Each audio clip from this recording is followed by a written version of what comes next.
1 Samuel 8. When Samuel became old, he made his sons judges over Israel. The name of his firstborn son was Joel, and the name of his second Abijah. They were judges in Beersheba. Yet his sons did not walk in his ways, but turned aside after gain. They took bribes and perverted justice. Then all the elders of Israel gathered together and came to Samuel at Ramah and said to him, "Behold, you are old, and your sons do not walk in your ways.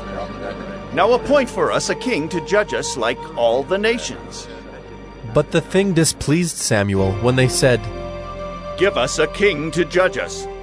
And Samuel prayed to the Lord.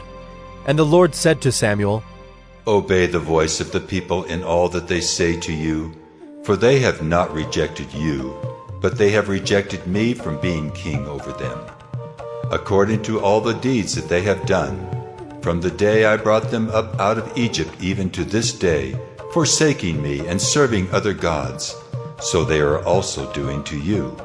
Now then obey their voice. Only you shall solemnly warn them and show them the ways of the king who shall reign over them."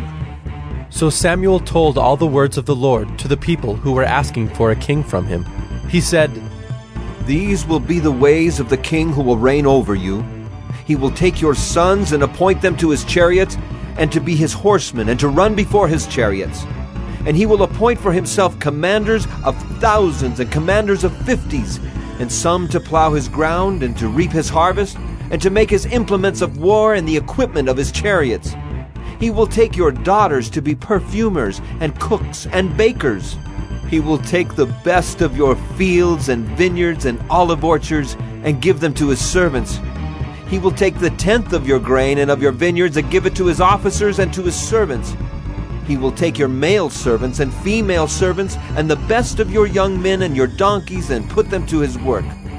He will take the tenth of your flocks, and you shall be his slaves. And in that day you will cry out because of your king, whom you have chosen for yourselves, but the Lord will not answer you in that day." But the people refused to obey the voice of Samuel, and they said, "No, but there shall be a king over us, that we also may be like all the nations, and that our king may judge us and go out before us and fight our battles." And when Samuel had heard all the words of the people, he repeated them in the ears of the Lord. And the Lord said to Samuel, "Obey their voice and make them a king." Samuel then said to the men of Israel, "Go, every man to his city.